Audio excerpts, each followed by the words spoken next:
예, 7월 25일입니다. 개들도 더워서 짖고 그러는 것 같아요. 뭐 개나 사람이나 다 폭염은 고통스럽죠. 뭐 어쩔 수 없죠. 개소리가 나도.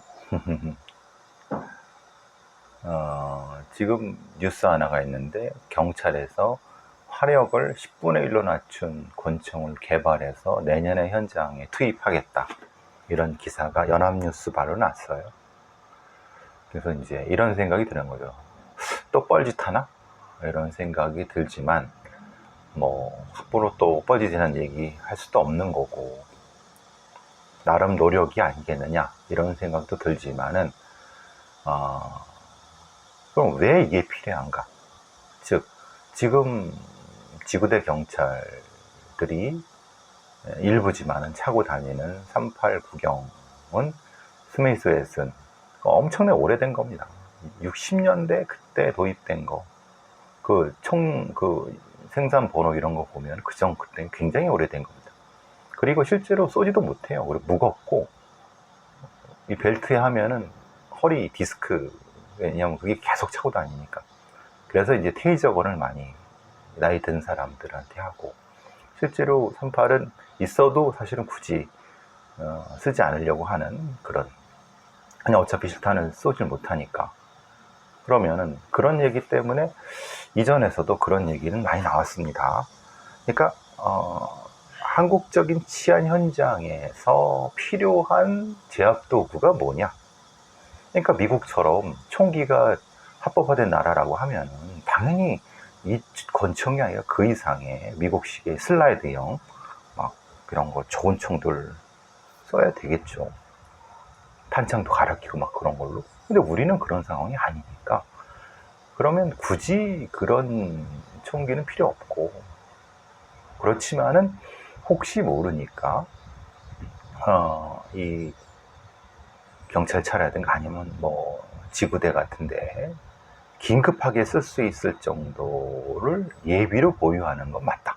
그렇지만은 실제로 주폭이라든가 아니면 뭐가 상해범이라든가 폭력범을 제압하는 데는 실제로 뭐 삼단봉이라든가 아니면 테이저건이라든가 이런 거로는 그 38 이런 거는 효과적이지 않다.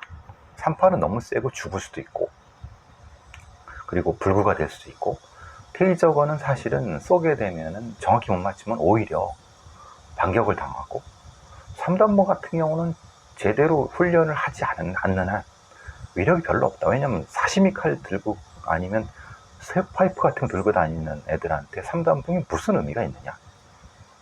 그러니까 사실 3단봉도 이거는 그냥 뭐 너무 그 형식적인 거 아니냐. 물론 그걸 제대로 쓰는 사람도 뭐 있기는 하지만은 실제로는 효과적이지 않다. 그러니까 빠른 시간 안에 효과적 제압하는 건 됩니다. 그러면은 혹시 제가 이제 예전에도 말씀드린 것처럼 고무총 같은 거 이스라엘 경찰 애들이 쓰는 거 팔레스타인 그 시위 진압할 때, 근데 그것도 사실은 직격으로 맞으면 죽습니다. 그 총류탄에다 넣는 거기 때문에 그건 그거보다 좀 위력이 얕고, 그렇지만 효과적으로 제압을 하되 뭐 불구 같은 장애를 남기지 않는 것, 그리고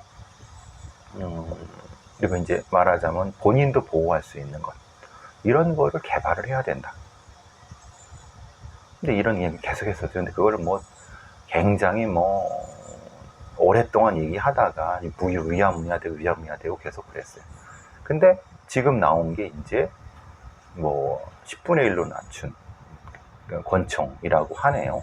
근데 이게 실제로 한국의 치안 현장에 맞느냐? 그러니까 이제 이것은 이 일정 정도 그 총알이 아니라 플라스틱 탄알이라는 거예요. 플라스틱 탄알. 그럼 근데 플라스틱 탄알을 10분의 1 정도로 해도 그러니까 뚫어지지 않느냐?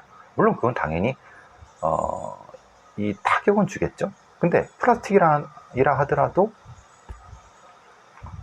안에 박히게 되면은 오히려 플라스틱이 안에서 그러니까 타쇄가 되면 더 위험한 것이 아니냐, 그런 생각이 들긴 들지만 실제로 여러분 그 이 총알이 가장 위험한 게 안에서 터지는 겁니다. 예를 들면 뼈에 박혀서 거기에서 팍 터지면은 그 총알 조각들이 정은하면 그 일일이 다 수술로 꺼내야 되는데 후유증 남고 그게 위험한. 차라리 관통을 하게 되면 뚫고 지나가면 그것은 어떻게 보면 비교적 후유증은 적어요. 그러니까 이제 물론 그것도 다 생각을 했겠지만은 그래서 차라리 지금 얘기되는 그 플라스틱 10분의 1의 플라스틱 탄화를 한 그래서 충격을 받고 충격을 받으면서도 장애를 갖거나 사망할 가능성은 낮은 그런데도 불구하고 어쨌든 화약과 플라스틱을 쓰게 되면 당연하게도 총알이 몸 안에 들어가는 건 맞는 거 아니냐. 그럼 이게 실제로 무슨 우리나라의 치안 현장에서 어떤 거라지. 지금 우리나라의 치안 현장은 이런 거죠. 칼 들고 설치는 애들, 조폭 같은 애들은 말고, 그러니까 폭력배, 집단 폭력 이런 것들이죠. 그러면 그런 형태를 제압하려고 하면은 약간 좀 권총 형태를 가지고 있대. 건무총탄 위력이 좀 있지만은 실제로 어디가 부러지는 정도는 돼도 뚫고 지나가진 않는 이런 정도를 충분히 개발할 수 있거나 아니면 그게 아니면 차라리 그 테이저 건을 좀 더 종합적으로 그러니까 지금처럼 전극상으로 아니라 일정의 충격량을 주는 형태 충분히 가능할 수 있거든요. 근데 너무나도 아니한 생각을 하는 것이 아니라 그러니까 공급자 중심의 것은 아니야. 결국은 국내 어떤 한 방위산업체에서 개발한 권총이라고 하는데 꼭 권총에 그 집착할 필요가 있느냐. 즉 지금 상태로라면 지구대라든가 아니면 뭐 경찰이나 이런 애들이 그 외근하는 상태에서 도보 순찰 이런 거 하는 상태에 가볍게 소지할 수 있으되 빠르게 사용하고 하지만은 치명상은 입히지 않는 그렇지만 충분히 제압할 수 있는 이게 필요한 거 아니겠습니까? 그리고 더 큰 문제가 되면 사실은 그때는 뭐 지구단에 이랬을 때 그 진짜 실탄 총기를 사용하죠. 그때는 이제 상황이 달라지니까요. 너무나도 지금 얘기되는 거예요. 그리고 무게도 지금 382 680인데 이게 520이면은 무슨 차이가 있지? 물론 170 정도의 차이가 있더라도 사실 그것도 적지 않은 차이지만은 어쨌든 500g이 넘는 것은 차라리 한 300g 안쪽으로 재질을 좀 바꾸는 게 어떻겠느냐. 이제 말한 것이 안전성 검사라든가 이런 부분들을 하되 국회에만 통보한다. 근데 이거는 실제로는 너무나도 공급자 중심, 자기들 중심을 생각하는 거다. 충분히 이 청문회도 하고 또 시민단체라든가 아니면 관련된 사람들한테도 시연을 통해서 충분한 안전성과 충분한 사용 가능성 그리고 제가 늘 말씀드리는 것처럼 충분한 훈련 기간 즉 지금 지구대 경찰이나 이런 애들 투입됐는데 훈련이 안 돼 있어요. 어떤 애들이 그냥 이제 주폭 애들이 달려들고 그러면 그냥 질질 끌려나고 뭐 피부로 밀리고 별 해괴한 짓을 다 당해야지. 그러려니 차라리 충분한 이제 뭐 요만한 작대기라도 충분히 훈련이 되면은 가능한 거 아니냐. 지금 이게 도구의 문제냐, 그러니까 총기의 문제냐. 그러니까 경찰의 수뇌부에 대단히 아니한 생각이라는 거죠. 실제로는 도구나 총기의 문제는 그거보다 훨씬 적다. 즉 충분히 지구대 경찰관들의 전문성 그리고 그들의 훈련 그들이 지속적으로 나이가 들고 그리고 하더라도 전문적으로 그 직업 영역에 자부심을 갖고 할 수 있는 어떤 종합적인 매뉴얼 그리고 관련된 어떤 보험, 안정성 이런 것들이 중요한 거 아니냐. 그러니까 아까 뭐 3단봉만 가지고 있다 하더라도 3단봉만 수갑만 가지고 있다 하더라도 충분히 훈련된 사람 같은 경우는 칼 들고 나오는 애들도 충분히 제압할 수 있습니다. 굳이 총을 쓰지도 않아도 할 수 있어요. 근데 훈련도 안 돼 있어요. 그리고 사격도 효과적인 형태로 유효한 실탄 사격을 훈련을 굉장히 시간도 적어요. 뭐 형식적이에요. 그러니까 생각해보시면 진짜 충분히 훈련이 돼 있으면 지금 있는 38로도 어느 정도 할 수 있죠. 근데 사실 조금 위험하긴 하기 때문에 다른 걸로 할 때 총이 없다 하더라도 다른 형태의 어떤 그 짝대기 같은 거라 하더라도 충분히 훈련만 돼 있으면 어느 정도 되는데 그 훈련 시간 확보가 안 되고, 그리고 그건 전문성의 문제, 또 지구대 인력의 문제, 그리고 그들의 권한을 주는 것들, 이런 것들이 문제인 거죠. 그러니까 그런 것들은 주기 싫고, 이게 제일 쉬운 방법. 그리고 저는 한번 이 방위산업체 이런 사람들도 관련성을 따져봐야 돼요. 보통 이전 같은 경우 경찰 장비나 군 장비들은 대부분 전직 그 군 장성들이라든가 관료들, 이 경찰 장비도 전직 그 경찰 관료들이라든가 이런 애들이 관련된 로비를 통해서 만들어진 어떤 업체라든가, 또 뭐 경호회, 그러니까 이제 퇴직 경찰들과 관련된, 그리고 뭐 군 같은 성호회, 별들, 퇴직 별들 관련된 막대한 로비라든가 이런 걸 통해서 이제 저기 효과도 없고 쓸모없는 것들을 공급받아갖고 난리가 아니지 않습니까? 그러니까 그런 것들부터 사실은 좀 체계적으로 개혁을 해나갔고 확인을 해야지 투명성이 확보되는데, 그런 거 없이 그냥 무슨 방산업체에서 이런 거 개발됐대요라고 가져왔는데 실제로는 써먹지도 못해. 세금만 낭비해. 책임 지우려고 하면 다 도망가. 뭔가 수사하려고 하면 다 빠져나가. 저는 그게 가장 걱정됩니다. 지금 이 경찰청 애들이 이 10분의 1 수준에 이거 해갖고 하겠다는데, 진짜 필요한 게 그거냐? 진짜 지구대 경찰들이라든가 현장 경찰들한테 진짜 필요한 게 이거냐? 그 사람들한테 물어보면은 이것이 핵심이 아니야. 이것도 필요하지만 이것이 핵심이 아니라 다른 처우 개선, 승진 여건 개선, 그리고 나름 몸에 맞는 훈련, 그리고 전문성 확보를 위한 교육, 이런 것들이 더 핵심입니다. 그러니까 쓸데없는 짓을 한다고까지는 얘기 못해도 경찰청 놈들이 엉뚱한 짓을 하고 있다. 쓸데없는 짓은 아닌데 엉뚱한 쪽에서 뭔가를 하려고 하고 있다.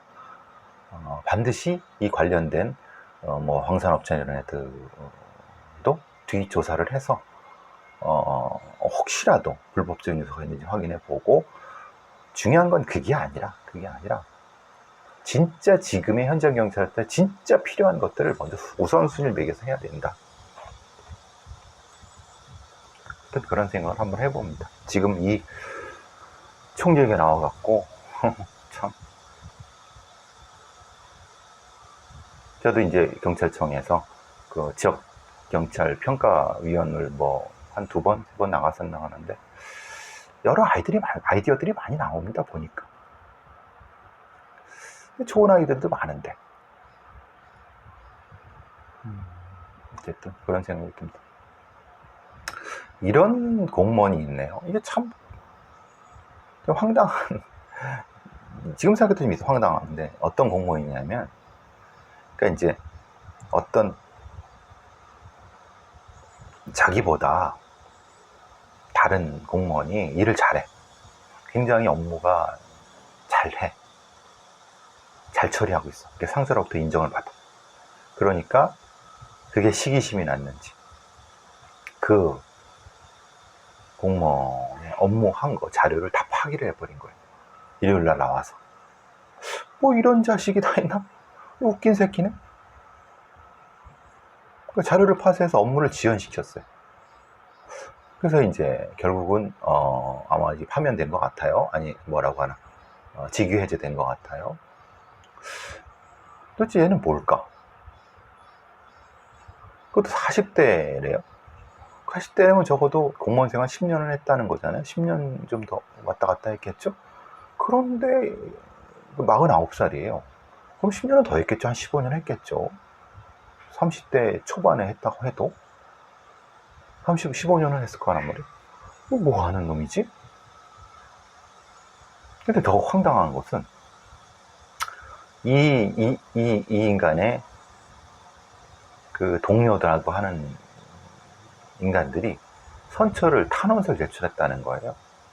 그러니까 물론 이제 이 공무원이 선처를 받게 된 이유는, 집행유예가 된 이유는 반성, 물론 반성이 하죠. 그건 뭐 의미가 없고, 그리고 사건 기록을 복원했다는 거예요. 말하자면은 지가 없앤 거를 복원을 했다는 거죠. 그걸 어떻게 복원을 하죠? 누가 복원을 했죠, 그럼? 자기가 했다는 건가요? 피고인이 했다는 건가요? 아니면 그 공무원 그 기관에서 복원했다는 거예요?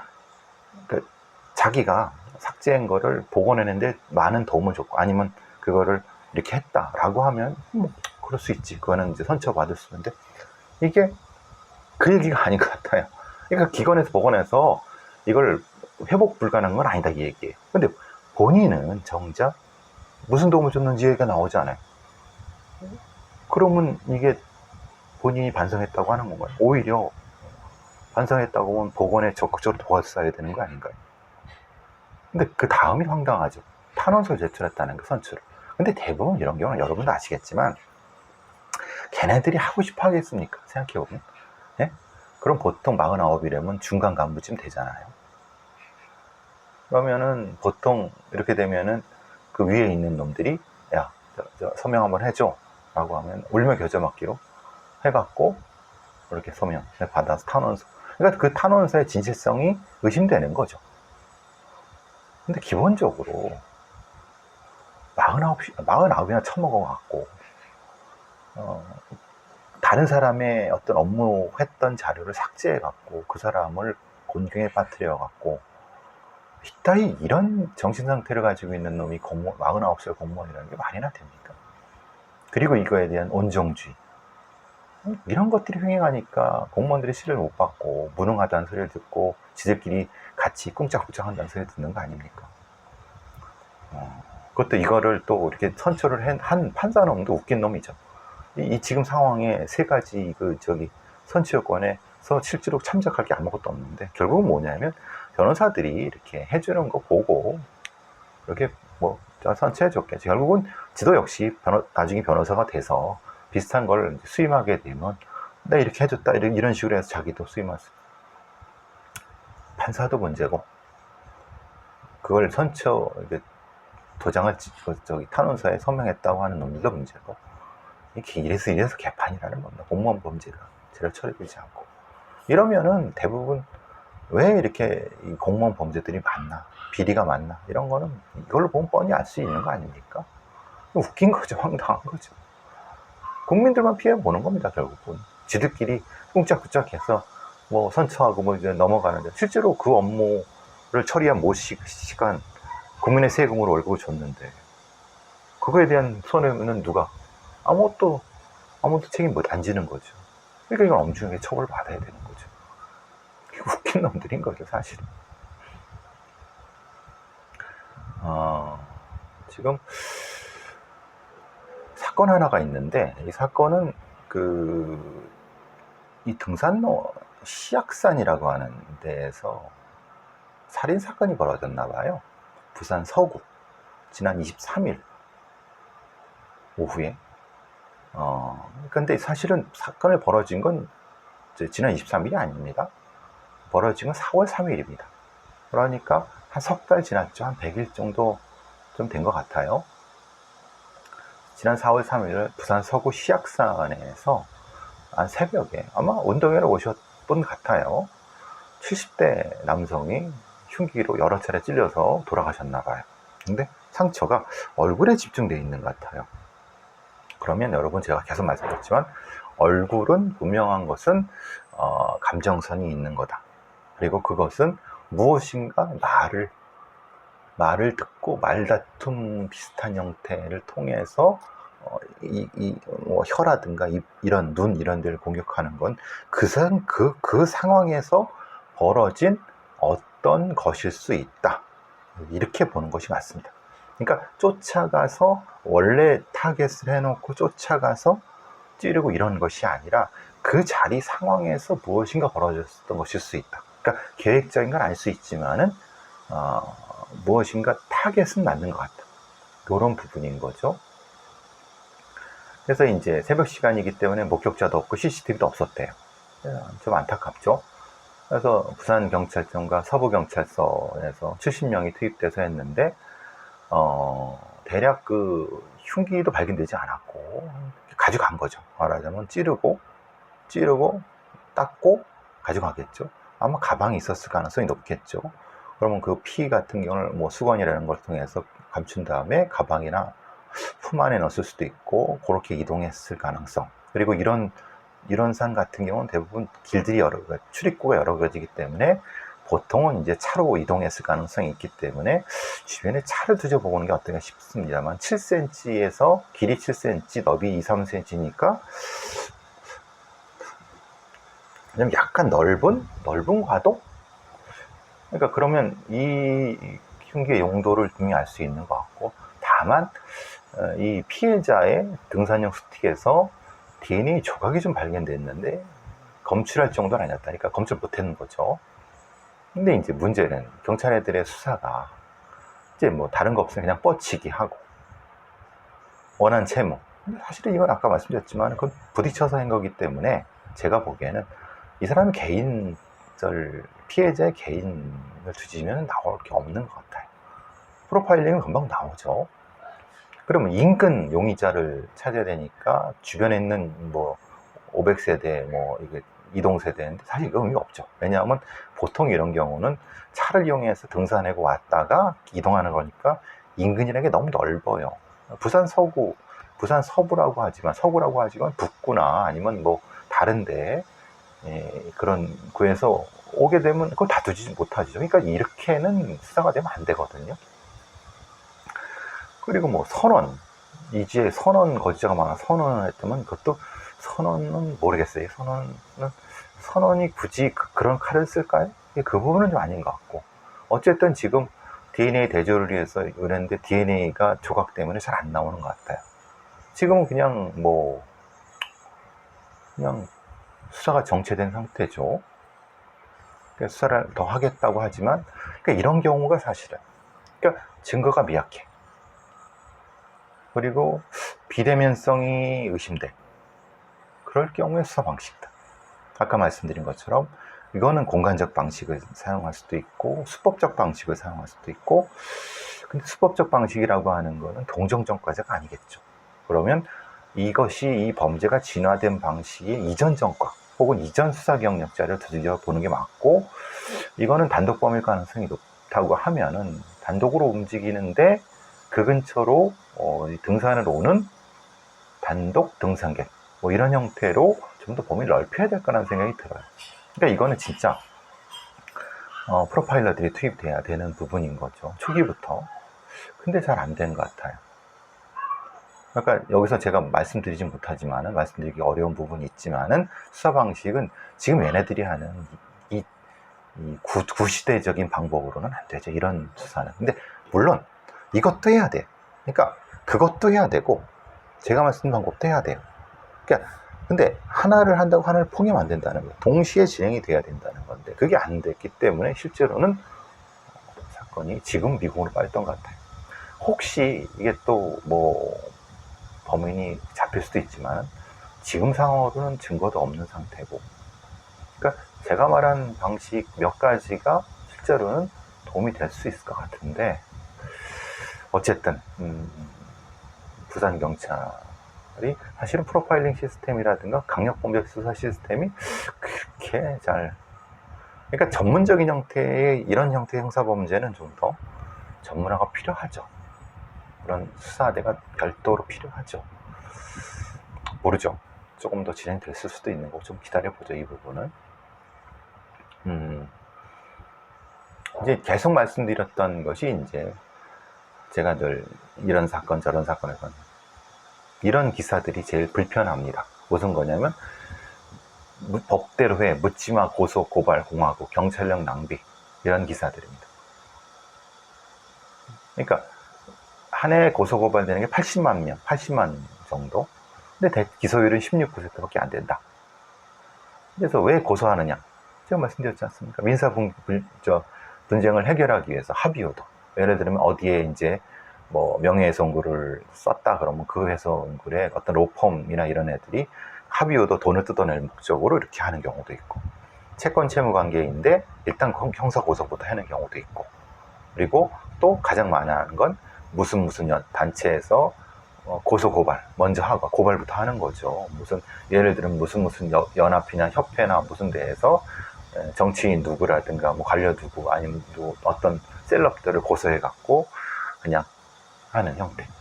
그러니까 일종의 대리 고소, 진영 간의 대리 고소 이런 형태.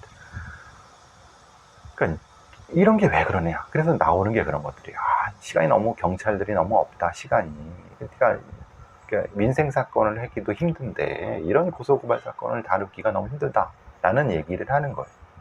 근데 이건 되게 웃긴 거죠. 맞기도 하고 틀리기도 합니다. 왜냐하면 고소고발 사건을 다루는 경제팀이라든가 이런 데는 따로 있고 강력팀이라든가 또 이런 데는 또 달라요.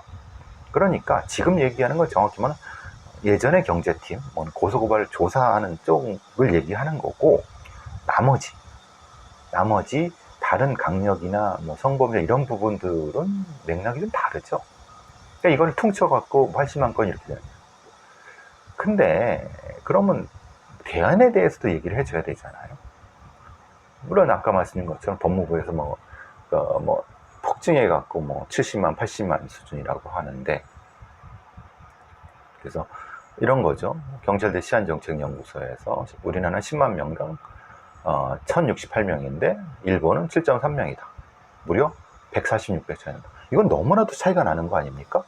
그럼 이거 무슨 문제가 있는 거잖아요. 그러니까 그러면 분명한 건 일본이 왜 고소가 적은지에 대한 그걸 가지고 우리나라를 설명해야 되는데 이 기사에는 그런 게 없어요. 근데 이제 그건 있죠. 왜냐하면 일단은 우리가 아까 말씀드린 80만 건 중에서 제일 많은 채권을 통한 고소고발이 적다. 그건 왜냐하면 변호사를 통해 해결하면 되니까. 이건 사법개혁의 문제다. 즉 변호사를 쉽고 싸게 쓸 수 있는 사법 시스템이라고 하면 민사 채권, 채무나 이런 부분들이나 사이버상의 명예훼손이나 이런 부분들은 고소를 안 받아주고 변호사끼리 먼저 해결한 후에 하는, 그것도 상당히 줄어. 그러니까 이런 대안을 얘기를 해야지 이 기사에 의미가 있는 거지. 그것도 없어 그냥. 뭐지 애들은? 그런 거죠. 그리고 대리 고소. 예를 들면 무슨 단체들에서 프로 고발러라고 하는 이런 애들은 그 사람들을 모아서 설득하고 이건 정치권에서 해결해야 될 문제인 거예요. 그러니까 그거는 그쪽으로 해결하는 거고. 그러니까 말하자면은 이런 고소고발이 많아서 경찰이 힘들다라고 기사를 그냥 루틴하게 그냥 쓰지 말고 대안이 뭐냐. 그러니까 전문가들도 경찰의 업무에, 고소고발이 경찰의 업무에 방해를 줄 수 있다, 이것이 필요하다, 이 대안이 필요하다라고 하는데, 이 전문가라는 것들도 무슨 대안을 내놓지도 않고 고소고발을 하지 못하게 해야 된다, 무고죄를 대응해야 된다라고 말 같지도 않은 소리를 하는 거죠. 전문가 같지 않은 놈들이 무슨, 아이고 참, 이런 기사를 쓰레기 기사라고 하면 쓰레기 기사. 그냥 대충 이런 문제가 있는데 아이고 답답해요, 아이고 어떻게 해요 라고만 하고 끝나는 겁니다. 그게 무슨 그따위 기사가 있습니까? 최소한의 대안이라도 제시를 하거나 진짜 전문가한테 대안이 이런 거 있고, 지금 외국의 사례는 이렇고, 국회에 입법이 올라간 건 이런데 이렇다. 그렇지 않습니까? 실제로는 이거는 사법개혁과 연결이 되고, 또 아까 말씀드린 것처럼 정치적인 어떤 대리고소 같은 그쪽으로 해결하면 되고, 그리고 이제 전문적인 형태의 중간, 즉 이런 시민단체와 경찰이 아닌 중간에 이런 그 법의 문제를 해결할 수 있는 어떤 이 법률구조공단이 활성화되고 이렇게 되면 이건 자연스럽게 없어집니다. 그런 식으로 대안을 찾아야죠. 웃긴 거죠, 이런 기사들 보면. 어쨌든 좀 답답합니다. 자, 오늘은 30분 딱 됐네요. 여기까지 두 번째 건 여기를 하고, 이따 실시간 방송에서 낮 뜨거울 때 바깥에 나다니지 마세요. 물 많이 드시고요.